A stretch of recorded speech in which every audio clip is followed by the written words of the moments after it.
Sakit hati karena dikecewakan itu wajar, manusia biasa. Tapi hidup harus terus berjalan. Kita nggak bisa berhenti karena kejadian yang menyakitkan dalam kehidupan kita. Kita nggak bisa kembali ke masa lalu. Kita hanya bisa berjalan dengan keadaan kita sekarang untuk meniti hari di waktu yang akan datang. Maka ada beberapa sikap yang mudah-mudahan bisa membantu Tehrani dan teman-teman sekalian yang punya cerita yang sama. Pernah disakiti, pernah dikecewakan, pernah berharap kepada seseorang tapi kemudian harapan itu pupus di tengah jalan begitu. Mudah-mudahan masukan ini bisa mengobati luka dan bisa menenangkan perasaan kita. Dan insya Allah nanti Ahilman juga akan coba kasih amalan doa yang bisa teman-teman baca untuk bisa menguatkan perasaannya. Sikap yang pertama yang harus kita hadirkan adalah terima keadaan itu. Kadang tidak semua hal yang sudah terjadi itu harus kita pahami. Cukup belajar menerima atas apa yang telah terjadi. Cukup belajar melapangkan hati untuk menerima segala kejadian yang pernah menimpa kita. Sikap nerimanya kita atau sikap ridhonya kita terhadap keadaan itu akan membuat kita punya sudut pandang yang lebih positif dari segala apa yang sudah terjadi.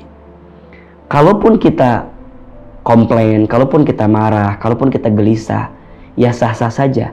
Tapi jangan sampai berlebihan dalam kegelisahan. Gelisah itu boleh.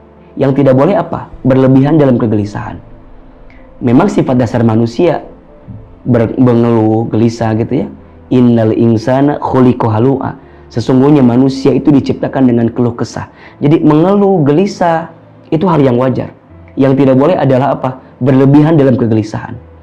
Maka coba untuk belajar menerima dulu apa yang sudah terjadi. Terima apa yang menimpa Tehrani, terima apa yang telah menimpa kita. Setelah itu nextnya yang kedua adalah husnuzon dengan apa yang sudah terjadi. Jadi setelah kita nerima, baru kita husnuzon. Ya, apa itu husnuzon? Husnuzon itu berprasangka baik kepada Allah terhadap apa yang Allah berikan kepada kita. Bagaimana cara husnuzonnya? Yakin bahwa Allah tidak mungkin memberikan sesuatu yang tidak baik dalam kehidupan kita, kecuali Allah sedang menyiapkan banyak kebaikan setelah banyak yang tidak baik di kehidupan kita.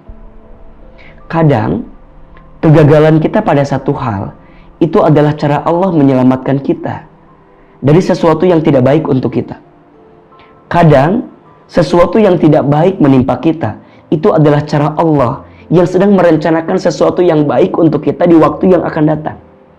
Tehrani yang tadi merasa disakiti karena apa? Karena diselingkuhi misalnya begitu. Lebih baik kita jadi tahu sekarang daripada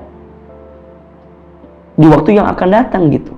Berarti Allah tuh menyelamatkan Tehrani dari kejadian-kejadian yang mungkin akan jauh lebih menyakitkan kalau kita langsung terus terobos aja keadaannya. Ingat surat Al-Baqarah ayat 216. Boleh jadi kamu menganggap sesuatu itu buruk, padahal baik dalam pandangan Allah. Boleh jadi kamu menganggap sesuatu itu baik, padahal buruk dalam pandangan Allah. Wallahu ya'lamu wa antum la ta'lamun. Allah Maha tahu, sedangkan kamu tidak tahu.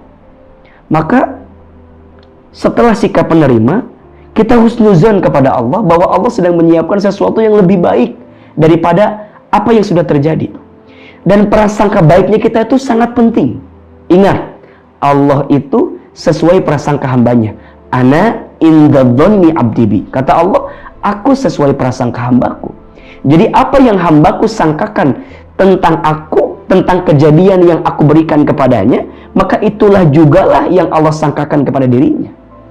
Maka yakinlah Tehrani dan teman-teman semua yang sedang sakit hati bahwa bersyukur itu bukan karena semuanya baik-baik saja, tapi bersyukur itu karena kita percaya selalu ada sisi baik di balik sesuatu yang kita anggap tidak baik.